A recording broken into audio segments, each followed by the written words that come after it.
Physiology blog Q&A session. My name is Lexi, and today I am joined by UCSF scientist Dr. Michael H. Lee, the lead author of the paper Physiologic Relevance of the Transpulmonary Metabolism and Connective Tissue Disease-Associated Pulmonary Vascular Disease. Thank you for joining us today. Thanks for having me. Great. So today we're going to be discussing Dr. Lee's paper that was published in JCI Insight.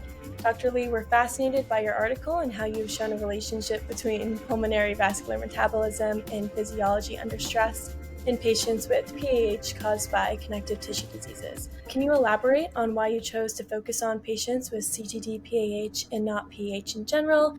Do you think these findings can be applied to patients with PAH caused by other mechanisms? Great questions. Yeah, so thanks for reading my paper. I think I should share some background first. And so pulmonary arterial hypertension, what we call PAH, is a fairly rare disease, but it's a disease that's fatal. Even though people have studied for a very long time, there's still no cure. There are promising drugs, but everybody eventually ends up dying from it. And of these patients, those subgroup of patients who end up getting their disease from secondary to connective tissue disease, like lupus or scleroderma or things like that, they end up doing the worst.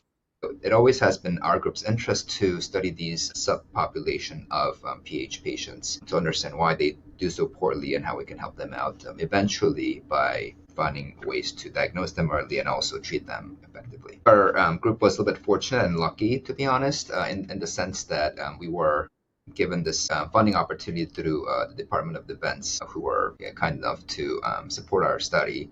This paper came out from a large collaboration that involved people all over the United States, and also the sample collection and an exercise study happened in Brazil. It was sort of this fortunate combination of funding, collaboration, and then know-how that really let us study this disease. Wow, awesome. So just in general, why did you choose specifically to focus on patients with CTD-PAH instead of all patients with this disease? Yeah, that's a great question. We just had to start somewhere, and we thought it made most sense to start with those that do the worst. So that's why we focused on that subgroup a little bit. And you might get this in the end, but we are right now trying to expand our study into other types of PAH to see if the findings translate to apply to other patients. That's awesome. That's really great to hear. And while reading, your methods also piqued our interest, specifically the way that you used exercise, right heart, catheterization, and plasma sample collection. So my second question for you is about your methodology. How did you safely sample blood from the pulmonary and radial arteries, and what specific insights did this dual sampling approach enable that wouldn't be possible from the single site sampling? Each study involved about actually 10 doctors and technicians and laboratory people. What this entails is we need our patient to have two types of catheters in their body. We place a catheter in their wrist artery, and then we also place a longer catheter through the neck into the lungs to collect blood from and measure things in the pulmonary artery. We have to exercise them at a very standardized manner, and every 2 minutes or so, there is this massive data collection of numbers, pressures, heart rate, vital sign, and there has to be simultaneous collection of blood from both sides. This was truly a team effort, and we practiced this a lot.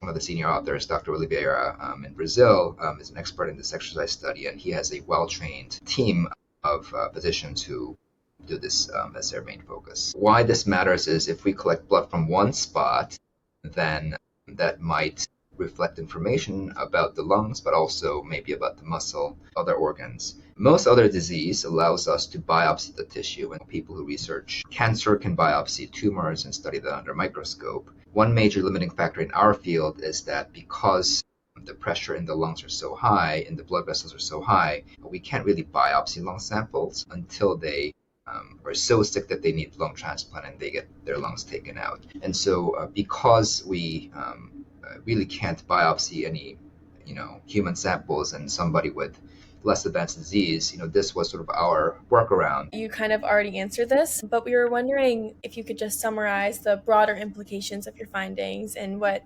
readers, patients, and physicians should keep in mind when thinking about different therapies and treatments for this disease. When we went into study, we hypothesized essentially that it was a two-tier hypothesis where we thought that the lung vessels would be biologically active during exercise, and then their biology would change depending on what the degree of physical exertion that the patients were going through. What our study demonstrated is that even in patients whose pressures might be normal at rest, the way in which the pressure goes up with exercise can be abnormal, and if that's abnormal, suggesting that they have early disease, their biology of the lung vessels are abnormal. And then the second point is involving exercise endpoints in therapeutic trials. So when we give patients new drugs, we might want to involve this transpulmonary approach of plasma sampling, more importantly involving exercise, so that we can see what impact the treatment has on the patient's physical capacity. There are more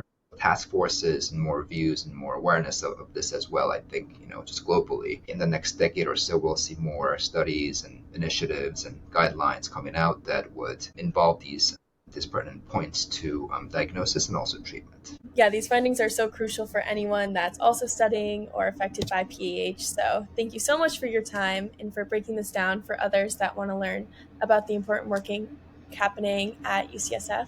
And viewers, if this interests you, go to breakingdownbio.com to read more about this paper and summaries of other studies.